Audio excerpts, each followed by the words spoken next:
to the Cabrini Wholesale. This is your Costco, your Walmart, your Sam's Club, your BJ's. Everything we have the top-notch items such as apparel, chocolate brands, and Apple products.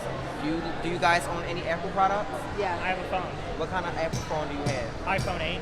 You need to throw that in the trash and get the iPhone X Max. It's something new. We want new things. We want new. We want to be up to date. What kind of Apple product? The 8 Plus. You can get away with it. All right. Oh, okay. You are fine. We do this thing called fast fashion or fast tech, which companies use to produce more items quickly and efficiently to keep us consumers happy. Period. So, are you interested in learning about every step and every journey that these items went through and how it's made, where it comes from, the origin of the item? I'm listening. Good. I'm going to pass you off to my associate Mike and he'll tell you more. How are you today? Yeah, I see you found our products very interesting. Yes. Wonderful. Well, we're going to take you a little step further and we're going to show you where that all came from. So if you want to just read up on these workers real quick, you'll learn about where they're from, what they do, how they make your stuff.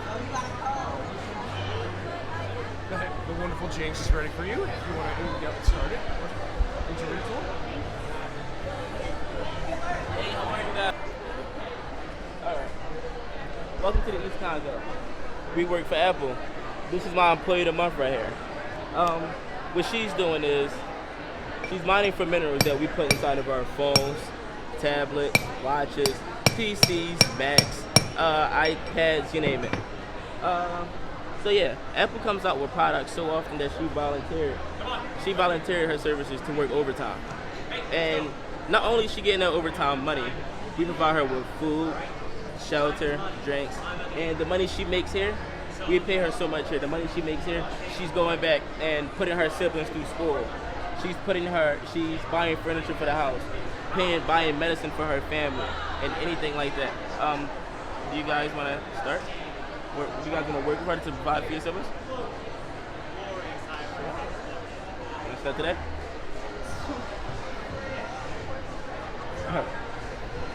Hey guys, how are you? Good, how are you? This is Maria. Maria, how long have you been working here? I've been working here for about 1.5 years now. How much do you make? About 50 cents a week, but I am providing for my family. All right, you guys can follow me over here. You guys just saw just a glimpse into the mining for conflict minerals in East Congo. And so these are some of the children. They're mining for minerals to go to our phones and electronics. Here's some of the minerals. And here are some of the companies that use these minerals. Without these children, these companies could not run. And that's very sad. So you heard she makes 50 cents a day, or a week. Well, she has to pay $2 a week for living and food. He said it was complimentary. It's not. He lied. That's what they do. They use slaves because they're easy and more vulnerable to lie to. And so she makes 50 cents and has to pay $2. She can't make enough for what she has to pay for, so she goes into debt bondage.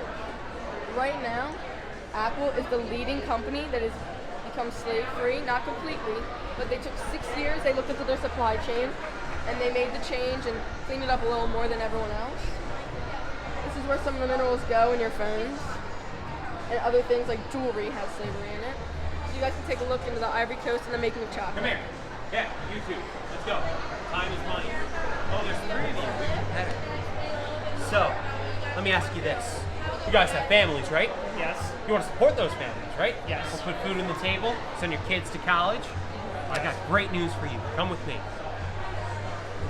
See, here in the Ivory Coast, we have something called chocolate plantations. And all you have to do is one simple thing. See this glorious chocolate tree right here?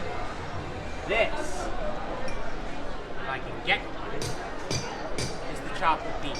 This is the start to all your glorious chocolate things. All your chocolate milk, your chocolate bar. And all you have to do is pick it from this tree and put it in the basket. Simple, right? Look at this person. Hey, you're having a great time, right? Making an honest living. See? She's having a great time. Wonderful. And she's making money most of all. So, I'm gonna let you two get started on picking. And if, well, let's just say if you're not picking, things could go bad. Hi guys, how are you? How are you? I'm good. So this is Derica. She is actually one of his slaves. Hi Derica. How are you? Good. Can I ask you a couple questions real quick? 14. 14. How long have you started working here? About 2 years. 2 years. How much do you get paid? 50 cents An hour? a day. A day? Does that even help you with your family? Kind of. Kind of. Do you even like working here, Derica? It's not gonna hurt you. Don't worry. I mean, I do it to support my family, so I guess I'm okay with it. Thank you for talking with us, Derica. I'm gonna move you over to Liv, which is gonna explain a little bit more about what you guys went through. Hi guys. Hello. How are you? Good, how are you? Have you guys ever eaten Hershey's chocolate before? Yes. You guys enjoy it, right? Yes. You guys know where the actual cocoa bean that goes in the chocolate comes from? Here's the scenario. Yeah, well, it comes from some of the world's poorest countries, like the Ivory Coast, Ghana, and Nigeria. And these children are forced to work under terrible conditions for really long hours, getting paid little to nothing. And they're also being forced not to go to school or get an education. So at the end of the day, they're being forced into slavery. And they're also being forced to use heavy machinery like machetes to cut down this cocoa. So if you guys imagine a 5-year-old operating a machete, it's obviously very dangerous. And it's very common for them to get serious wounds on their arms and hands, and even sometimes lose fingers. So it's very dangerous for these children to be working in these conditions. But these companies are getting away with this because they're refusing to be transparent in their supply chain. So if you try and contact Hershey or Nestle and be like, where is this chocolate, where is the cocoa that goes in your chocolate actually coming from, they're not going to tell you because they don't want you to know. And it's also common for them to do other fundraising to try and cover it up. So Hershey is known to raise money for poor schools in the United States to try and show you guys, oh, we care about the well-being of our children. At the same time, they are having children in these poor countries lose fingers for their own profit. So it's very serious, and that's why we're here today to show you guys the reality behind what goes in the chocolate that we eat every day. So if you guys want to come over to David, he'll take you guys to Bangladesh. Hi. So, here's the scenario. You live in a low-income household, and you need to work a job to send some money back home. Maybe your dad broke his leg, or you need to pay for your siblings' education, right? Stuff's expensive. I know, I went to private school. So here I have a job for you. I'll pay you $10 an hour, and all you have to do is fold clothes, right? That sounds pretty awesome.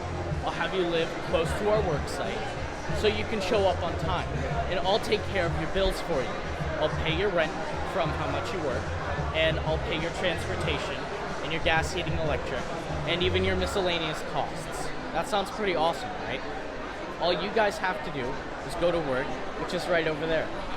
All you guys need to do is sit down, fold some clothes, and start working, start making money right away.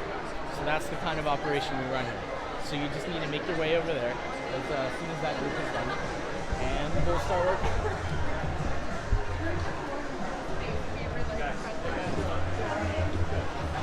So I just want to start off by saying that everything David just told you was a complete and utter lie. Everything he said. I'm sure he made it sound like the wages here were great. I'm sure he made it sound like the work conditions here were great. Your living's going to be great. Total lie. As a matter of fact, you're actually going to be coming in here with less than what you already have. So we actually have an employee with us right now, and she's basically going to answer some questions as to what you guys got yourself stuck into now. What's your name? Jasmine, And how long have you been working here for? since I was 16 years old, And how old are you now? 23, And how much do you make every day here? about $3. So does that cover your shelter here, your water, or your food at all? Not at all. Not at all. So what you got yourself stuck into is working every single day and going into debt more and more each and every one of those days, which sounds really weird because you would think the more you work, the more income you're going to make for yourself, but you're really not. The only reason they're giving you any shelter at all, any food or any water, is so that you're well enough to work for them for the rest of your lives. There's really no way to get out of debt. And it's not like you can just stop working. You're forced to work every single day. And that's what you got yourself stuck into. All right, so if you guys want to over to the next group, that'd be awesome.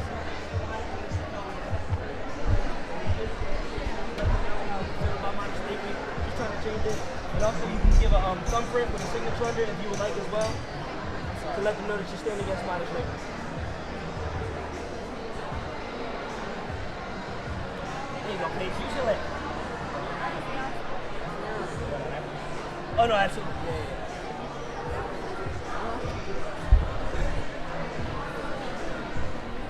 Alright,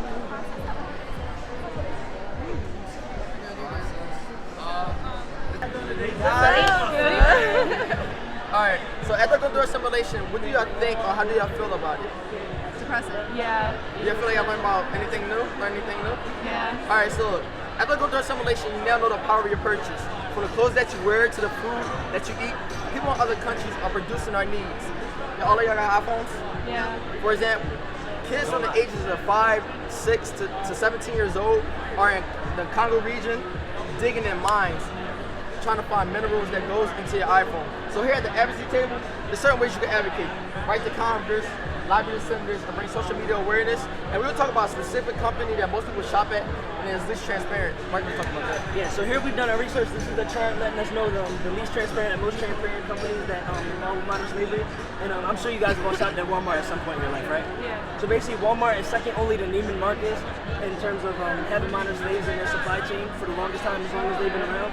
So what we've done for you guys is we have a pre-written message on a postcard that you guys can just give a name and address for. If you guys don't feel comfortable giving a street address, you guys can just give the university's address. Basically, we're going to send these all to the headquarters, letting them know how you feel on modern slavery. And also, you can give a thumbprint with a signature under it, letting them know that you stand against modern slavery as well. It's up to us to change modern slavery.